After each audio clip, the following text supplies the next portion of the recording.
That's a space of setting aside self and wanting to be a pretty high level practitioner of self-reflection, which is the key to development, right? I mean, being a really self-reflective person, it is the way to change your linear growth and progress to exponential growth and progress.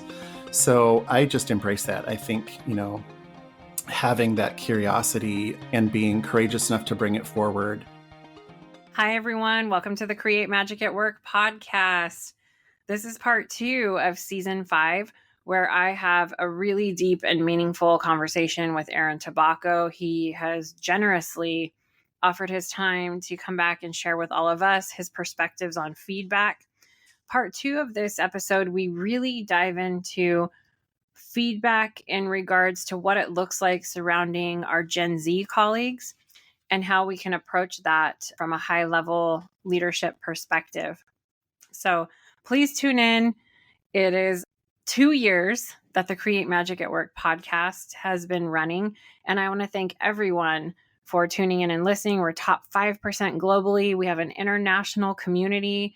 Everyone that tunes in and listens to an episode is saying yes to healthy leaders, yes to healthy workplaces, and yes, I want to hear perspectives and learn more on how we can get there. And I think this episode, part 2 of feedback and talking about it with the perspective of including our Gen Z colleagues, is really going to send some magic to everyone. So here you go.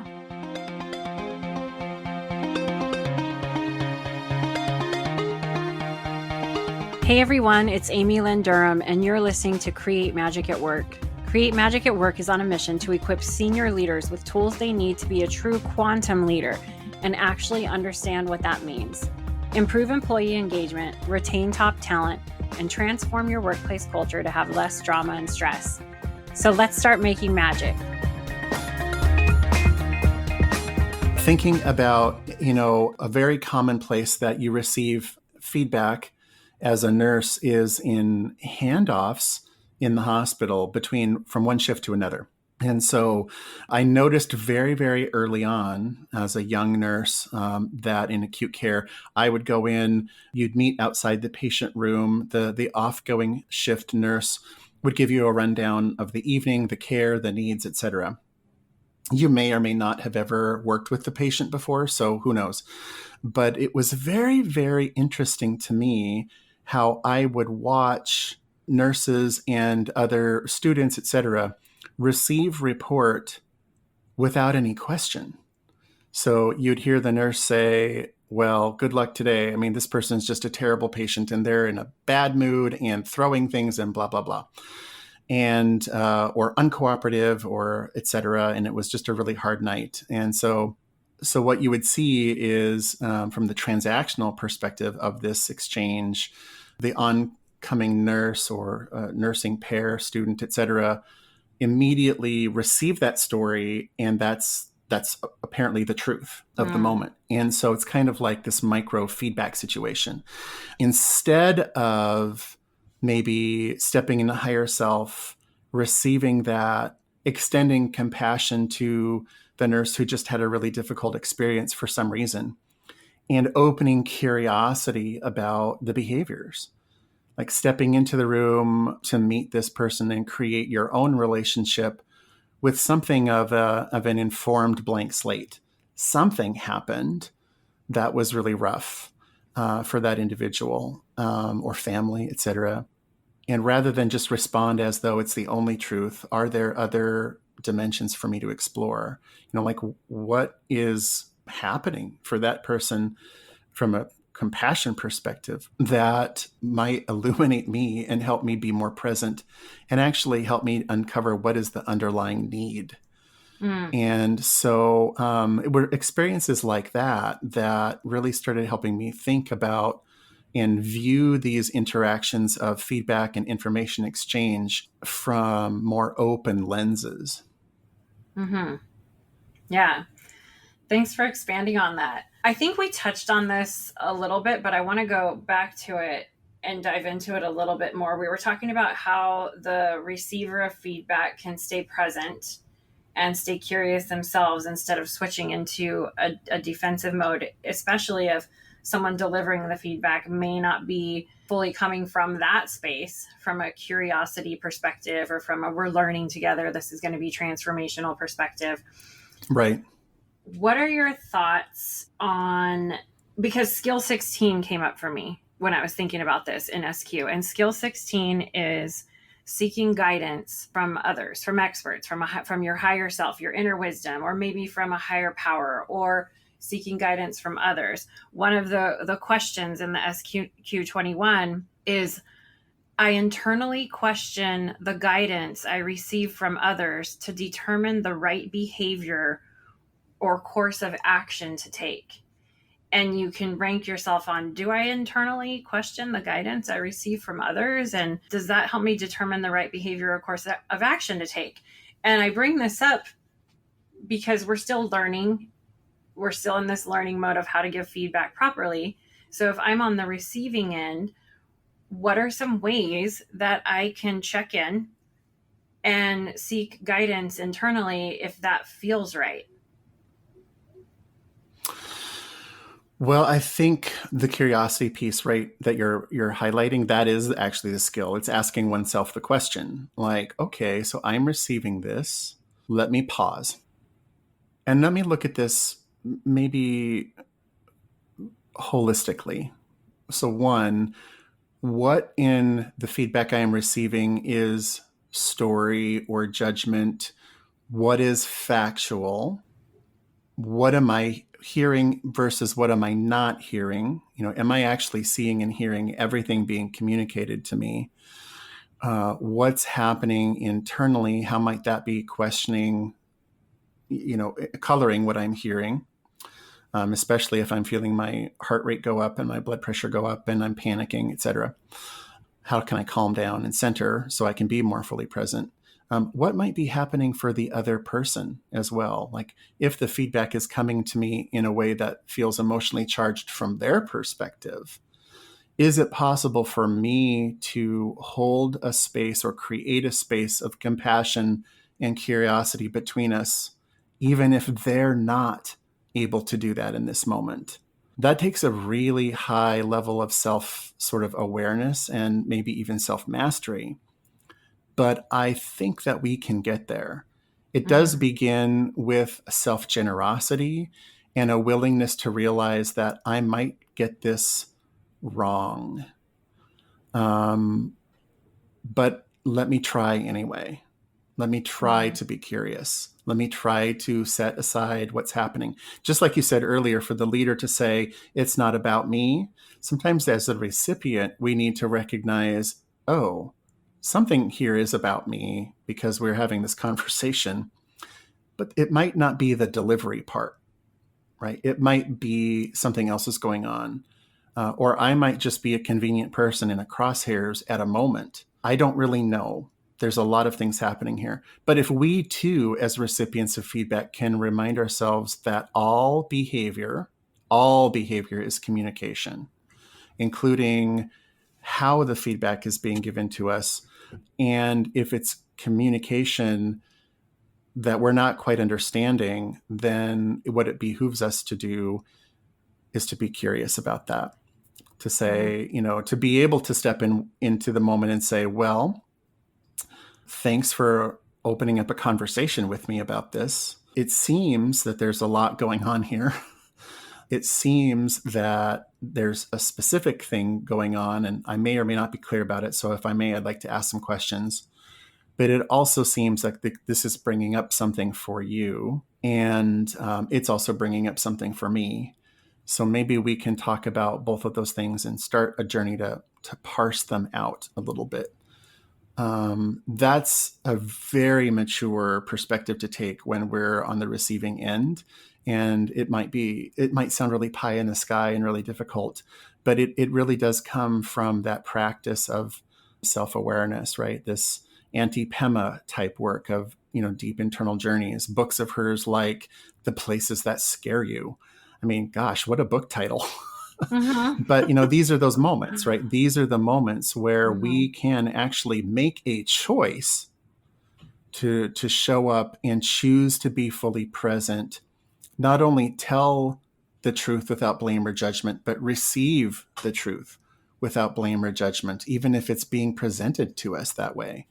And it's amazing what can happen in our relationships. This is why this is actually transformational feedback work. This isn't basic work, right? This is, I've learned how to have a conversation with someone and say X, Y, and Z.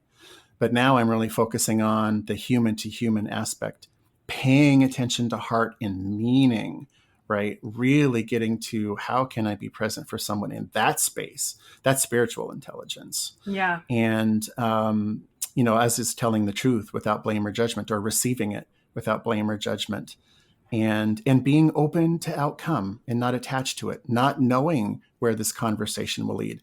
When you started this last question, it was sort of about this seeking guidance from a higher self, in a moment, and very high level approach to feedback for both, leaders and recipients when we're in those moments, is to be able to have the humility to recognize I don't have the answer going into this. And I need your partnership to figure it out.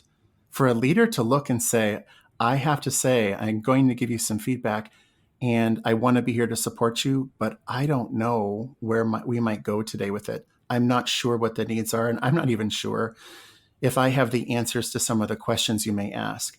But I'm fully here with you about this, and let's go. It's pretty, I think, evolved presence. Yes. Love it. Gosh, this is so powerful, Aaron. I'm loving this conversation. And the call for the recipient to step into their power, really, in the situation. I mean, that's empowering, because usually when there's this power dynamic of the leader offering feedback to an individual where they might be their supervisor, then I think that creates some sort of, a victimization type mentality also. And the call for that individual to rise up and empower themselves in the situation, to bring presence, to bring curiosity, to tap into higher self. Does this sit right with me? Is there something else going on here that I can understand? What are the takeaways that I can maybe take or glean from that to make myself grow and learn, even though it might not have been delivered in the best way? That's a call for both sides. I just keep picturing, this bridge, and both one person on one side and the other person on the other, and they both meet in the middle. It's not the leader walks all the way over to the other side of the bridge. So thank you for expanding on that. And I think you've offered some really great, I'm just going to call them like talk tracks that people can sort of take and make their own and practice when they step into these moments. When you're someone that has not received feedback, we talk about feedback. There's all this data that Gen Z loves feedback. You have to give Gen Z all this feedback in the workplace, and all this data about how amazing it is for organizations when done correctly. What if somebody is listening right now, like, I don't even get any feedback? Should I ask for feedback? Right. Yeah, I think I really appreciate that curiosity aspect of our Gen Z colleagues, really wanting clarity. Like that's courageous to step into a space and saying, help me see how I'm doing. This that's a space of setting aside self and wanting to be a very pretty high level practitioner of self-reflection, which is the key to development, right? I mean, being a really self-reflective person, it is the way to change your linear growth and progress to exponential growth and progress. So I just embrace that. I think, having that curiosity and being courageous enough to bring it forward. I just posted about that on LinkedIn recently, right? That from another podcast I was interviewed, asked about courage. What is it? Well, it's the ability to apply curiosity, when you're faced with some sort of resistance, and soliciting that, asking for it is pretty gutsy. So, I mean, I love it. I think they're calling us out on avoiding difficult us, meaning I'm a Gen Xer. Yeah. So Yes. that's why I say We they're share calling that. us out. Yeah. So I'm like, oh, let's do this. Yeah, I'm glad. And they want face-to-face conversation, video chat, text. They don't, from the data I've seen, there's not a lot of love for emails coming Right. through that are offering those types of things. So I am so encouraged by it. And I have to bring this up. There's this joke on Instagram that I see all the time, like the workplace humor. I love that stuff. And one of them is always joking about how your boss messages you saying, hey, can you hop on a quick call? Can you hop on a Mm-hmm. quick call? And then the anxiety that comes from getting this, message, hey, can you hop on a quick call? Why don't we hop on a quick call? So I'm bringing that up to you because I want to hear what we can, I want to continue this Gen Z conversation, but I also want to hear, is there a better way? Like if I'm reaching out to maybe one of my Gen Z team members, is there a better way I can approach having a conversation than something like that? Well, I think if we can meet people in that space of curiosity, it's a good starting place. Oh, so when someone's coming to us and soliciting feedback, tell me how I'm doing.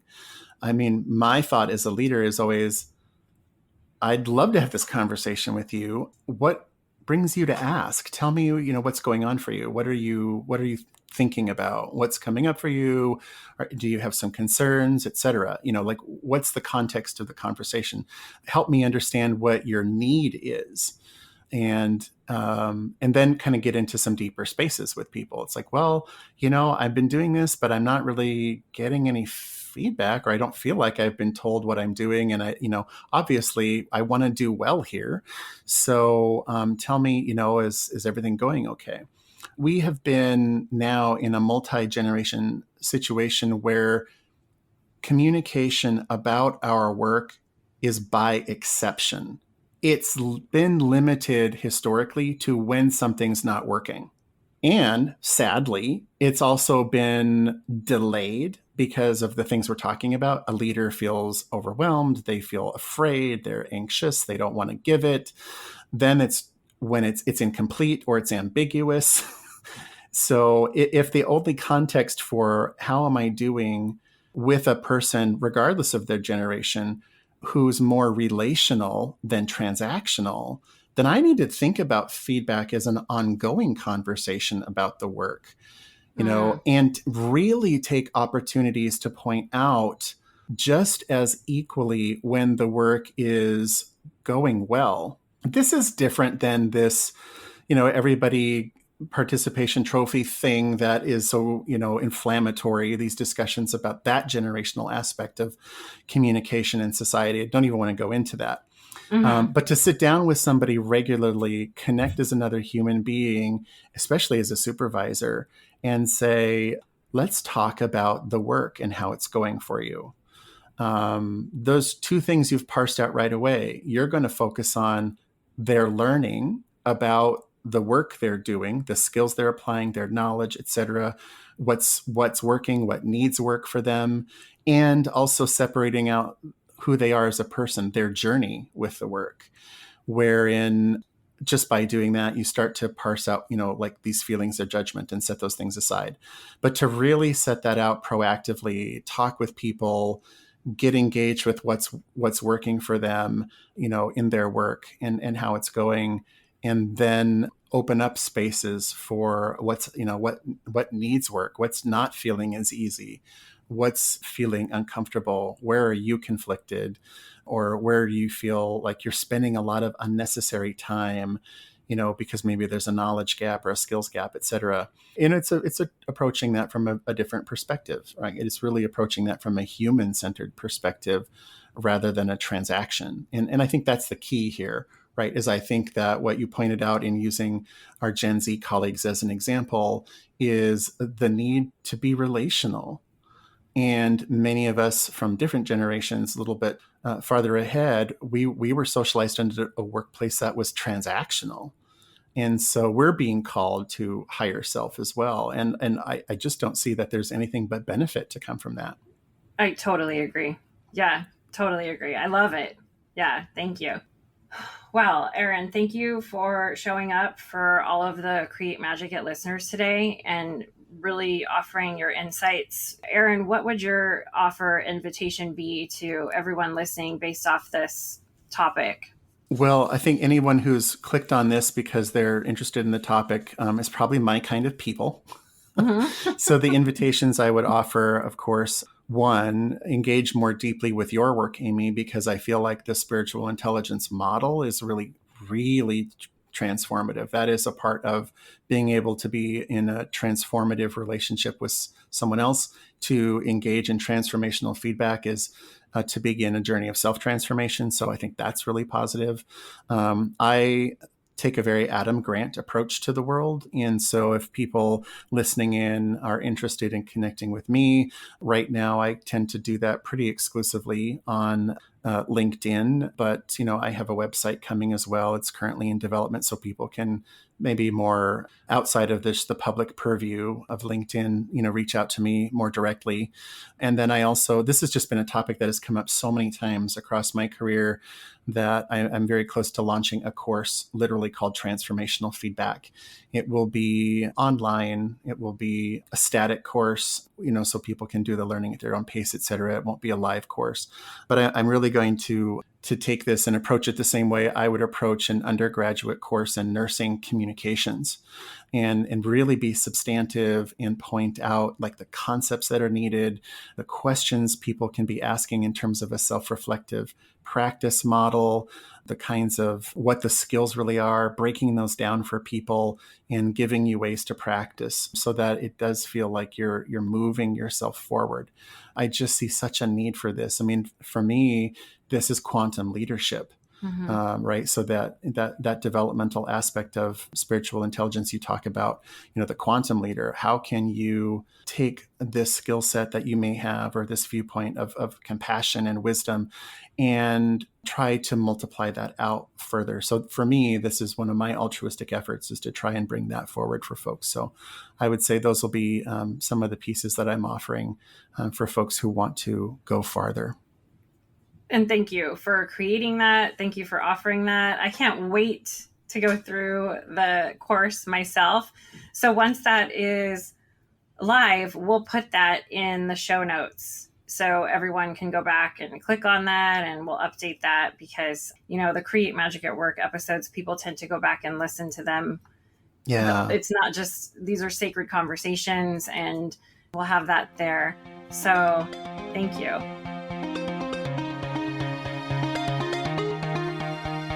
Do you have this feeling that you were called to do something very special and important in the world? Do you consciously tune into something higher than yourself for guidance and inspiration? Have you had mystical or spiritual experiences that have provided guidance in your everyday life and work? If you answered yes to those 3 questions, then you are a fit for a Create Magic at Work coaching program. If you're looking to explore new frontiers in your personal and professional life, I invite you to consider stepping into one of my coaching programs. I specialize in helping people step outside of their comfort zone and embrace the unknown. Whether you're looking to launch a new business venture, navigate a major life transition, or simply push yourself to reach new heights, I can help you achieve your goals. Please schedule a complimentary consultation with me at createmagicatwork.net. Click on Work with Amy, and I can't wait to see you. Sending magic to you.